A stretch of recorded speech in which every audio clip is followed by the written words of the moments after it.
tulid nad sellepärast, et nad ei ole rahul oma seksuaaleluga.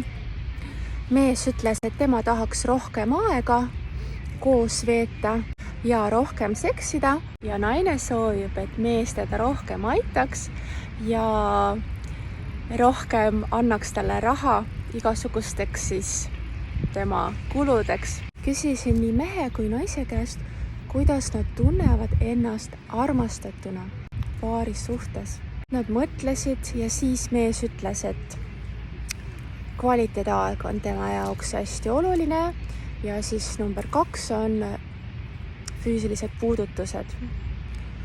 Ja naine ütles, et tema jaoks on hästi oluline kvaliteetaeg ja teine armastuse keel tal on siis abi ehk teenimise kunst.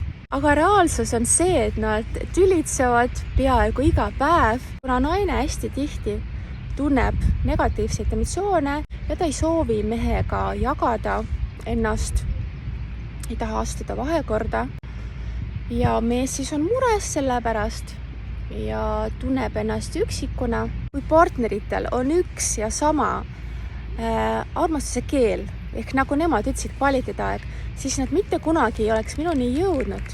Neil oleks kõik olnud väga hästi paaris. Tegelikult see kvaliteetaeg ei ole nende põhiline armastuse keel.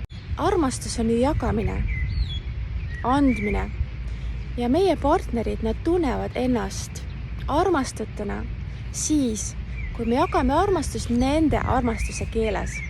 Ehk kui mehele on oluline puudutus, siis me naisena jagame talle seda. Ja kui naisele on oluline abi ehk teenimise kunst, siis on oluline, et mees aitab oma naist. Kui sa soovid teada, mis on sinu armastuse keel, mis on sinu partneri armastuse keel, siis tule mängima. Tule paarismängule või siis tule homme paaride mänguõhtule. Rohkem infot paaride mänguõhtu kohta leiad järgmises stories.